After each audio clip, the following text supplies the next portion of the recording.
So the first part on like a personal level is say, how would you as an individual protect yourself from ransomware, your personal life, your personal devices, stuff like that. I would say multi-factor. Welcome back to another season episode of Cybersecurity. I'm your host, Gerard Thompson, and today I'm not alone. I got a special guest cooking up some cybersecurity insights with me. He's a cybersecurity pro, a digital detective, and someone who probably have a better security than all of us combined. Give up, Errol Cash. So, Errol Cash, welcome to Cybersecurity. Before we get into serious talk, I have to ask, what's the most hack-like thing that you ever done? And I'm not talking about using your neighbor Wi-Fi now. That don't count. Most hacker-like thing I've done, I'll probably say that probably come under my training. For like my certified ethical hacker certification, and then studying and training for the offensive security, because a lot of it's kind of hands-on, especially in the labs where you have to be breaking into a lot of machines. I've probably done like over 100. They just give you an IP address and they just let you go at it. So I would say that's probably the most hacker-like thing I've done. It's all of it is on the ethical side. So okay, yeah. Okay. That sounds good. Sound like you're more than a white hacker, I should say. Yeah. Yeah, you can say. Yeah, definitely. That's good.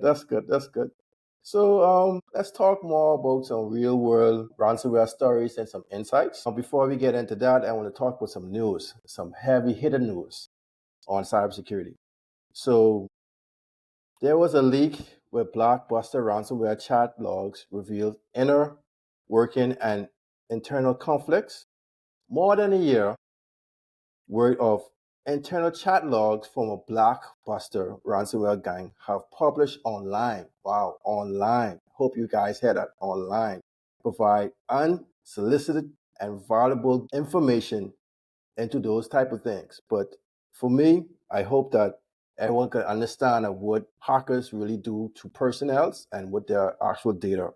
So my takeaway on this is that if this leak offer a rare glimpse of into those operations of ransomware groups and highlighting the most important of those advisories to defend those strategies. What do you think for companies will be aware, and how you think that companies should be able to protect themselves from ransomware? Yeah, from ransomware. Yeah. I guess for like enterprise level companies, it's multiple things. So number one, I would say will be cybersecurity awareness training for your staff and for your employees. That'll be like number one, because one of the major forms with ransomware, it deals with someone clicking in on a link, and that is obviously number one on how they get in. And then also to make sure that you're prepared for it. Backups is definitely up there, because if it happens, you need to be able to get back up and running, as quickly as possible. And I'll also add in multi-factor as well in there, and also patching. Okay. So let's talk about some more cyber news. MGM Resort pays millions in ransomware attack. You hear that? Millions in ransomware attack. So a hacker tricks an IT employee over the phone, and within hours shut down an entire casino empire. Millions of dollars was lost, all because one simple phishing call. So my takeaway is on social engine is real, and never trust a request or for sensitive info over the phone or email. Always verify. So, Cash, you ever had any incidents at your company or any past experience that you ever had with that before for phishing attack? Yeah, that goes on like all the time. One of those type of social engineering, like phishing, or phishing you want to call it, that I got. Normally is where like it gives like the antivirus pop up on the screen, like a fake pop up, and then they have a number for you to call, and then you call the number, and they act like they're like support, and they'll help you install some type of remote tool so they can actually get in, and so they can execute what they want to do. So those type of attacks kind of happen daily and on the regular. Okay. That's nice info. I hope everyone listening. And last news is a fake job listing in LinkedIn.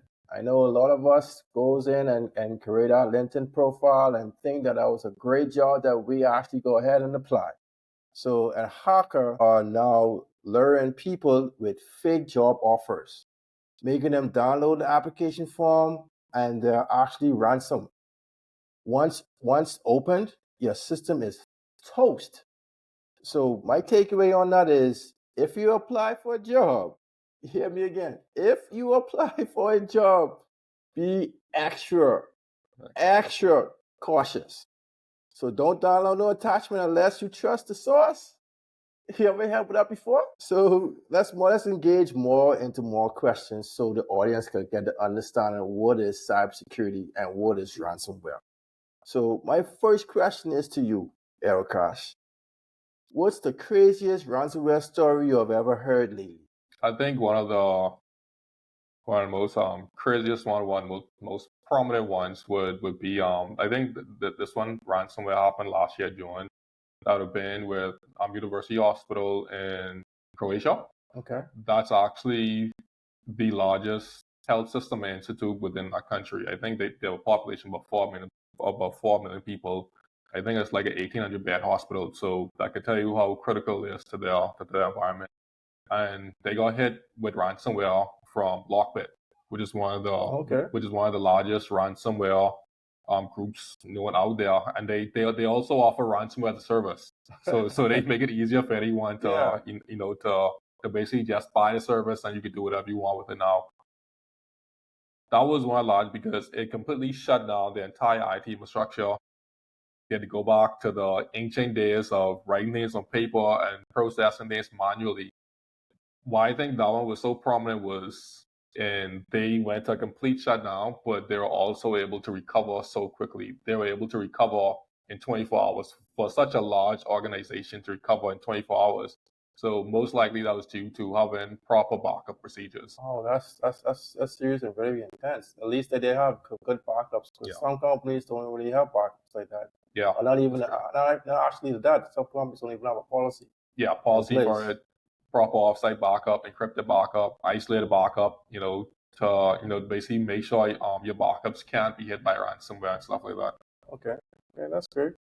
So next question is, if you were a CEO of a company that just got hit with ransomware, what the first thing you'll do? So as a CEO, all right, so now you take me out of the technical role and you put me in the executive role. So as a CEO, the first thing I would do would be basically ensure that I activate my incident response plan. And then that would also lead into containment, making sure wherever it is quarantine, it's off the network. Pull the plugs if you have to. I don't know, I'm basically then, so basically activating that incident response plan would be first, and then, from there, informing like the executive team, informing legal, and then just following that incident response plan throughout execution. Okay, that's great. So my other question is to you. I hope I haven't given you too many questions now. I just trying to get you to understand and get my audience to understand what is cybersecurity and how to prevent it. So what one mistake people makes that opens the door for ransomware? One mistake I would say would be clicking on links. Clicking on links and the use of weak and reuse of weak passwords. Those are the most common methods right there that persons make. All right. I mean, I understand that I had some other insights of happening at a company before I used to work for, and hey, it really had all kind of chaos after the fact. Yeah. So I understand how it is in the type of situation. So my last question is to you is, what's the best way for people to protect themselves right now? Against ransomware? Yes. Yeah. So the best way for that is, so what I'll break it down into two parts. So the first part on like a personal level is say, how would you as an individual protect yourself from ransomware, your personal life, your personal devices, stuff like that. I would say multi-factor. Having multi-factor, it makes it harder for them to get admin privileges, admin rights on whatever computer device you have. And then also there, be very aware of phishing attempts, because that's how they're going to get you. It always comes back to clicking on a link or something like that. So if you weren't expecting an email, or if you were expecting a gift card, or if you were expecting something, like just leave it alone, and making sure that you have a proper antivirus or malware protection that has behavioral analysis built into it, or that has AI into it, because ransomware is using AI now. So you need something that's more behavioral. From an enterprise standpoint, making sure that you have continuous cybersecurity awareness training, making sure that you're doing constant phishing campaigns, so you keep your staff up to date and keep them basically on guard for like phishing attempts. Also, I would say staying updated on patches, because most ransomware, the way they get in, they use some type of vulnerability that you may have in one of your system that's unpatched, and that's how they get into the door. And the same thing, personal life, making sure that multi-factor is enabled, and making sure that you don't have any misconfigurations and stuff like that. Okay, that's great. That's a great answer. I mean, I hope everyone take that in, because I was almost thrilled just as the head of big time information from Mr. Cash. So, to everyone who's listening, so what do you think? Have you ever been tricked by a scam? Drop it in the comments for us so we can get the understanding. So by next episode, we'll be able to go ahead and answer for you guys. Last week, we supposed to do a giveaway of TCM Security, but we did not get a winner. I'm so sorry. But for you to go ahead and enter in, I would like for everyone just go ahead and tag, subscribe, and like, and also send this off to anyone who would like to watch this podcast. Well, once you subscribe to the either my YouTube channel or add to my TikTok, I'll be able to go ahead and enter you in for the TCM voucher for next week podcast. So now to wrap up this type of Stu episode 2, we just break down about ransomware, but we did not. I hope you understand, the guys. I did not cook today. I hope you seen that. I did not cook today. The day is supposed to be red pea soup, but next week I will cook, and it will be something very, very good. So, but I will see how that will work out for us.